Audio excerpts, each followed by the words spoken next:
Why did CEO pay get so out of control everywhere else?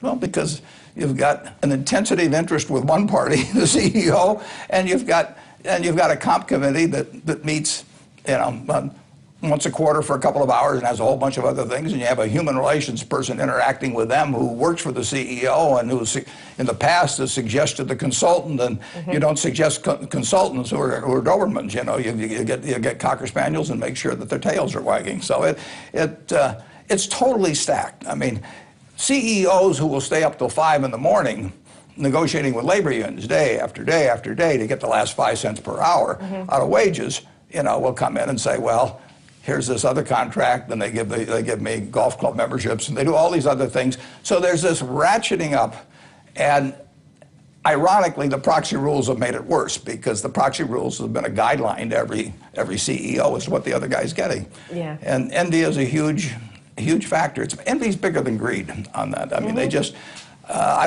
there was one CEO on a board I was involved with that made lots and lots and lots of money. He left it all to charity when he died.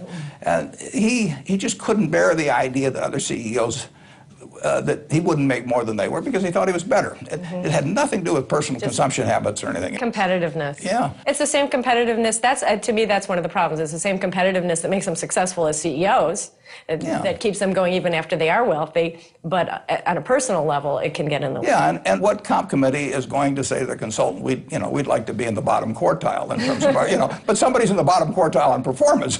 So you have this non-existent bottom and even next to bottom quartile for comp, but you certainly have a bottom quartile next to bottom quartile on performance. The nice thing about Berkshire, again, it takes me no time, because people know that I'm looking at it objectively. I mean, I may be wrong, but in terms of where I come out, but it isn't because I'm trying to twist this or that. Right. You're just acting like a shareholder. I'm acting like an owner. Okay.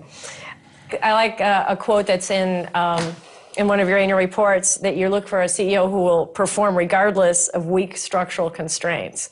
And so that's the same point that you're making, that it's the CEO who just is going to do it because they love doing it. These people, they run their businesses, and we've got some fourth-generation businesses. I mean, these people poured their lives into it, and they've thought about all the problems connected with it. And there's certain things they don't like dealing with banks or with Wall Street sometimes. And so here I come along, and I can relieve them of that sort of thing. And now I come down to the office at 79 for 2 reasons. I mean, I love what I'm doing, but that's because I'm getting to paint my own painting.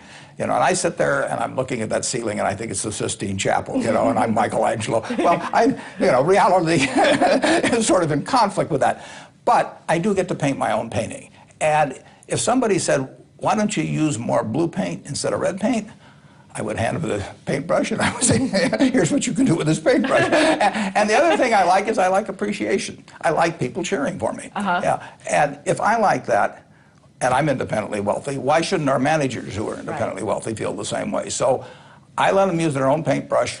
They do it different ways, but they get great results. And then I want them to feel not only my appreciation and get my applause, but our shareholders as well, which is why at the end of our movie in the annual meeting, we show the pictures of all those managers, and the shareholders, they cheer for them. Yeah, well.